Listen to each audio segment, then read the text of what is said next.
Friends, आज की कहानी है स्वार्थी रिश्ता भाग 5। रचना अजीब तरीके से मुस्कुराते हुए कहती है, खुश हो। वरुण के मुंह से अचानक ही बात निकल गई थी। रचना वरुण की बात पर चौंक कर उसे कहती है, क्या हुआ? हाँ, मैं खुश हूँ, सच में बहुत खुश हूँ। तुम्हें क्या हुआ है? अचानक ही रचना जोर से चीखती है। कुछ नहीं, वरुण कंधे उचकाते हुए कहता है। पर तुम चिल्ला क्यों रही हो? तब रचना को एहसास होता है कि मैं गुस्से में क्यों हूँ, मगर वरुण समझ जाता है कि ये तो रचना की पुरानी आदत है। वह अपनी फीलिंग्स छुपा नहीं सकती। या तो प्यार से या फिर गुस्से से उसे जाहिर करना उसकी बहुत पुरानी आदत है, और वह आज भी यही कर रही थी। अभी वरुण रचना से कुछ कहने ही वाला था कि अंदर से उनका बुलावा आ जाता है और वह दोनों ऑफिस के अंदर चले जाते हैं। दोनों वकील के सामने बैठ जाते हैं। वहां बैठा हुआ वकील उनकी तरफ तलाक के पेपर बढ़ाते हुए कहता है, आप दोनों इन पर साइन कर दे और फिर मैं आपकी तलाक की सारी फॉर्मेलिटी मैं पूरी कर दूंगा। वकील की बात पर वरुण और रचना कभी उस कागज को तो कभी एक दूसरे को देखते रहते हैं। अब आगे क्या होगा? क्या हम सचमुच अलग हो जाएंगे? दोनों के मन में एक ही बात चल रही थी, मगर दोनों ही खामोश थे। क्या एक कागज का टुकड़ा हमें अलग कर देगा? दोनों ही साथ बिताए गए दिनों को याद करने लगते हैं, जब वे पहली बार मिले और अब तक का सफर। साइन कीजिए प्लीज, मुझे और भी केसेस देखने हैं और देर हो रही है। वकील की आवाज सुनकर जैसे वरुण और रचना नींद से जाग जाते हैं, और तब वरुण रचना की तरफ देखता है और उसका सर अपनी तरफ घुमाकर कहता है, मेरी तरफ देखो रचना, क्या तुम सचमुच मुझे छोड़कर जाना चाहती हो? अगर मैं तुमसे ये कहूँ मत करो ये सब तो। कुछ देर रुककर रचना जो टेबल पर पड़े उस कागज की तरफ देखती है और फिर वरुण से कहती है, तो मैं नहीं करूंगी, और तुमसे दूर जाना तो दूर की बात, मैं ये सोचूंगी तक नहीं। इतना कहकर रचना वरुण के सीने से लग जाती है और जोर जोर से रोने लगती है, और उसके आंसू वरुण को भिगो कर रख देते हैं और वह भी रचना को गले से लगा लेता है। फाइनली दोनों को अपनी गलती का एहसास हो गया। आखिर मिसेस सुरभि और मिस्टर सक्सेना दरवाजे से सब देखकर हैरान भी हैं और खुश भी। मिसेस सुरभि, देखा जी आपने, शादी एक कितना मजबूत बंधन होता है जो नफरत को भी प्यार में बदल देता है। मिस्टर सक्सेना, हाँ देखा भी है और समझ भी गया हूँ। तुम सही थी सुरभि, हमारे वरुण के लिए रचना से अच्छी लड़की मिल ही नहीं सकती। तभी तो किस्मत ने उसे उससे मिलवाया था। हाँ, ये तो है। चलिए हम घर चलते हैं, हमारा यहाँ का काम तो हो गया।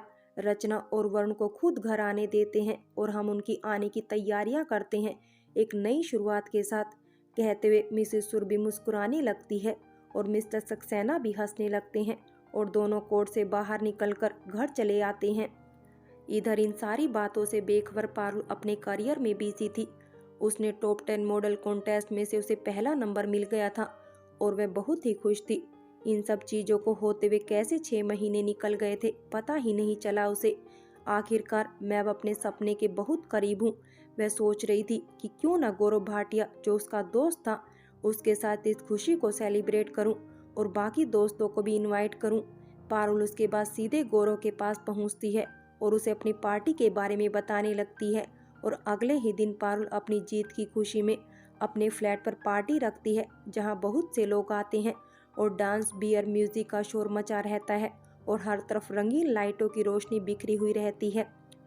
जिंदगी में हम जो चाहते हैं वह कभी कभी हमें मिलते मिलते कहीं खो जाता है। जैसे मंजिल की तलाश में हम इतना खो जाते हैं कि रास्ता भटक जाते हैं और मंजिल कहीं पीछे ही छूट जाती है और हम आगे निकल जाते हैं। आज के दिन पारुल के साथ भी कुछ ऐसा ही हो रहा था। उसने अपनी ख्वाहिशों की खातिर वरुण को छोड़ा था और आज उसकी ख्वाहिशों ने ही उसे छोड़ दिया।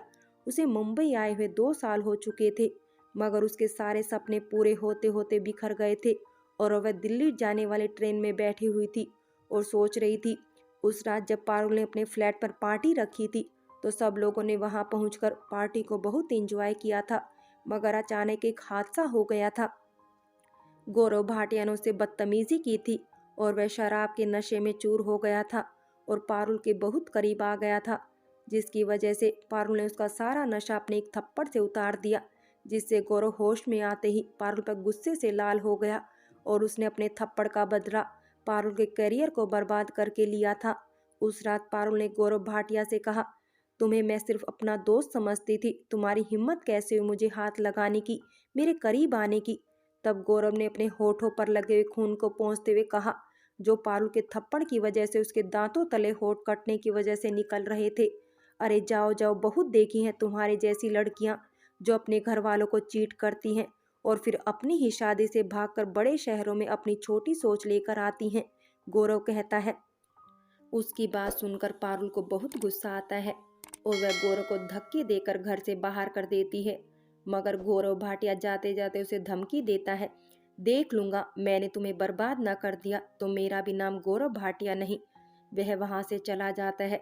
उसके बाद धीरे धीरे पारुल के हाथों से सब कुछ रेत की तरह फिसलता जाता है। उसकी जगह किसी और को सुपर मॉडल बना दिया जाता है। उसके सारे प्रोजेक्ट उससे वापस ले लिए जाते हैं और वह 2 साल तक जैसे तैसे स्ट्रगल करती है, मगर फिर वह हार मान लेती है। उसके सारे पैसे भी खत्म हो जाते हैं और उसका बैंक अकाउंट भी खाली हो चुका था, जिससे वह निराश होकर वापस लौटने का फैसला करती है और अब मुंबई से दिल्ली जाने वाली ट्रेन में बैठी हुई है।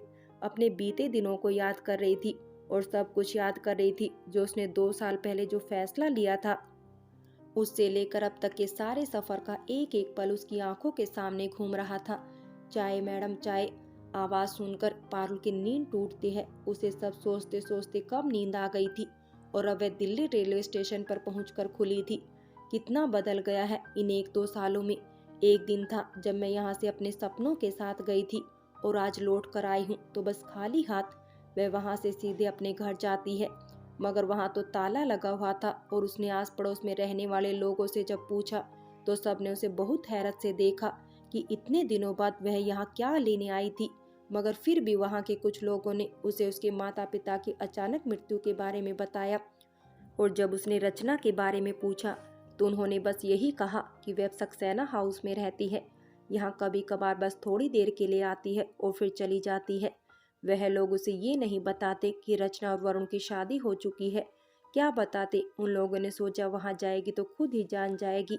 इधर जब पारुल अपने माता पिता की मृत्यु की खबर सुनती है तो वह बिल्कुल ही टूट जाती है। ये सब मैंने क्या कर दिया, मैंने ऐसा तो नहीं सोचा था मेरी वजह से उन्हें तकलीफ हो, मगर वह लोग तो मेरी वजह से दुनिया से चले गए, मुझे माफी मांगने का मौका भी नहीं दिया। पारुल वही खड़ी अपने गेट के बाहर उसे पकड़कर जोर जोर से रोने लगती है और पछताती रहती है। अब क्या करूं, कहाँ जाऊं? क्या वरुण मुझे फिर से अपना लेगा, मेरी की गई गलतियों को भुला देगा? पारुल इसी कश्मकश के साथ सक्सेना हाउस पहुंचती है, जहां के गेट में एंट्री करती हुई वह सीधे अंदर चली जाती है। हालांकि सिक्योरिटी गार्ड उसे रोकने की कोशिश करते हैं, मगर जब वह कहती है कि वह वरुण की दोस्त और रचना की बहन है तो वह लोग उसे अंदर जाने देते हैं। पारुल जब अंदर आती है तो वहाँ हॉल में बैठी हुई मिसेस सुरभि उसे देखकर हैरान रह जाती है और अपनी जगह से उठ खड़ी होती है। कुछ देर बाद मिसेस सुरभि और वह बातें करती रहती हैं। पारुल उन्हें सब बताते हुए रो रही थी और मिसेस सुरभि इतना सब कुछ होने के बाद भी उसे दिलासा दे रही थी और उसके आंसू पोंछे जा रही थी। आखिर कैसे नहीं पहुंचती, मिसेस सुरभि का दिल बहुत बड़ा था। उन्हें भी पारुल के माता पिता के जाने का बहुत दुख था, जिससे पारुल और भी ज्यादा रो रही थी। रचना और वरुण घर पर नहीं थे। रचना की तबीयत कुछ ठीक नहीं थी तो वरुण उसे डॉक्टर के पास लेकर गया था, मगर मिसेस सुरभि ने अभी तक पारुल को वरुण और रचना के रिश्ते के बारे में नहीं बताया था। वह भी सोच ही रही थी कि कैसे बताऊं इसे।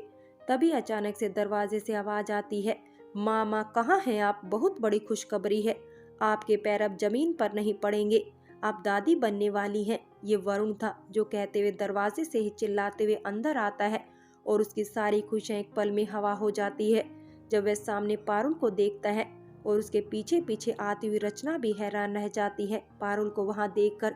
अचानक पारुल को अपने सामने देखकर रचना के होश उड़ जाते हैं और वह वहीं पर बेहोश होकर गिर पड़ती है। वरुण जल्दी से उसे उठाकर कमरे में ले जाता है और थोड़ी देर में डॉक्टर भी आ जाता है।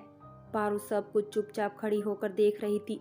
वरुण और रचना को अचानक से सामने आते देखना और वरुण का खुशी से चिल्लाना और रचना का बेहोश होकर गिरना, फिर वरुण का उसे गोद में उठाकर अपने कमरे में ले जाना, उसकी आंखों में रचना के लिए फिक्र का दिखना जो बरसों पहले उसके लिए दिखाई देता था, जल्दी से डॉक्टर को फोन करना और जल्दी आने के लिए कहना और पारुल का वहां होना न होना उसे इग्नोर करना, सब कुछ पारुल देख रही थी। उसे ये समझते हुए देर नहीं लगी कि वरुण और रचना का क्या रिश्ता है। इतनी भी नासमझ नहीं थी वह। उसने रचना के मांग में वरुण के नाम का सिंदूर और गले में मंगलसूत्र भी देख लिया था। वह जान गई थी अब यहाँ उसके लिए कोई जगह नहीं है। वरुण अपनी जिंदगी में आगे बढ़ गया था और क्यों ना बढ़ता। छोड़कर तो मैं उसे गई थी, वह मुझे नहीं। वरुण के कमरे के कोने में खड़ी पारुल पूरे कमरे का मुआयना लेते हुए सब सोच रही थी। कमरा भी बदल गया था, हर चीज अब वह नहीं थी जो पहले थी। और डॉक्टर रचना का चेकअप कर रहे थे। डॉक्टर वरुण से कह रहे थे सब ठीक है, घबराने की बात नहीं है। ब्लड प्रेशर हाई हो जाने की वजह से इन्हें चक्कर आ गया था। ऐसा हो जाता है, मगर घबराने की कोई बात नहीं है। खाना वाना तो टाइम पर ले रही है ना, और मेडिसिन भी। वरुण जी डॉक्टर, सब कुछ हो रहा है। डॉक्टर तो फिर किसी तरह कोई तनाव जो इन्हें परेशान कर रहा हो। ऐसी हालत में सब ठीक नहीं है, आप लोग इनका खास ख्याल रखें। डॉक्टर कुछ दवाइयाँ लिखता है जिन्हें वरुण अपने नौकर से लेकर आने के लिए कहता है। रचना अभी भी सो रही थी। डॉक्टर ने उसे नींद का इंजेक्शन दे दिया था। पारुल अब मिसेस सुरभि के कमरे में चली जाती है और मिसेस सुरभि उसे सब बताती रहती है। और मिस्टर सक्सेना भी रचना की तबीयत की खबर सुनकर घर आ जाते हैं और वह भी पारुल को अचानक से वहां देखकर हैरत में पड़ जाते हैं। कुछ समय बाद वरुण मिसेस सुरभि के कमरे में चला जाता है और पारुल को बहुत गुस्से से देखता है और उसकी आंखों से नफरत उबल रही थी। क्या लेने आई हो अब यहाँ? एक बात जान लो, एक बार तुम्हारी वजह से रचना ने अपने माता पिता को खोया था और अब मैं तुम्हारी वजह से उसे नहीं खोना चाहता हूँ। प्लीज हमारी जिंदगी से चले जाओ, हमेशा हमेशा के लिए, वरुण चीखते हुए कहता है।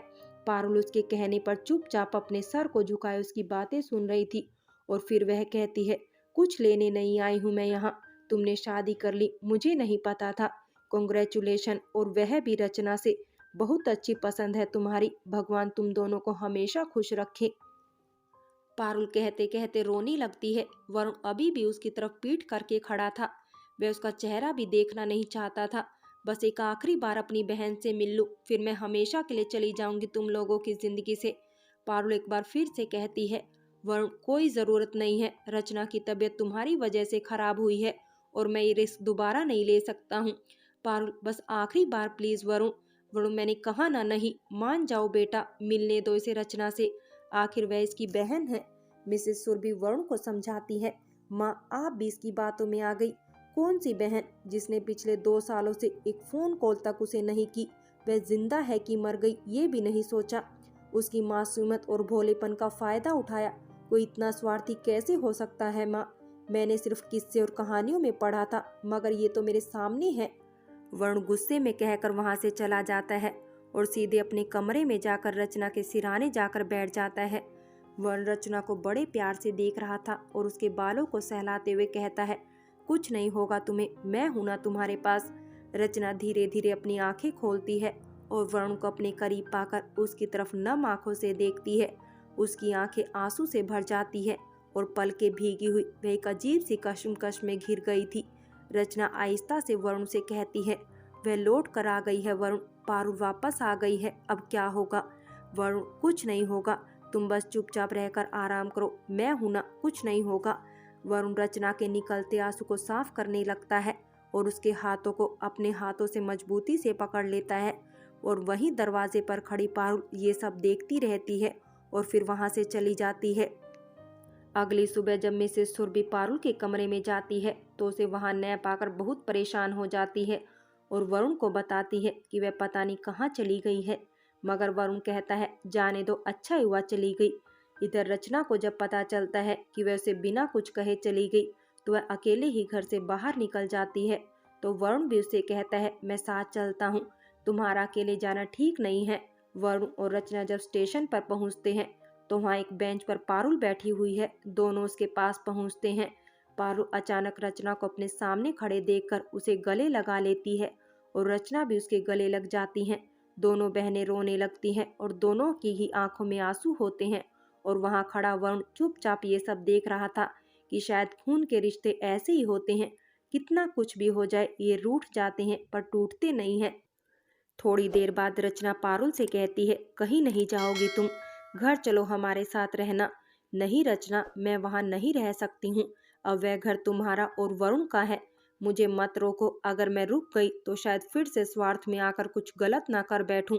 तो अभी के लिए मुझे जाना होगा, पर मैं आती रहूंगी तुमसे मिलने और बेबी रचना से भी। पारुल रचना की तरफ देखते हुए कहती है, पर कहाँ जाओगी? रचना फिर से पूछती है।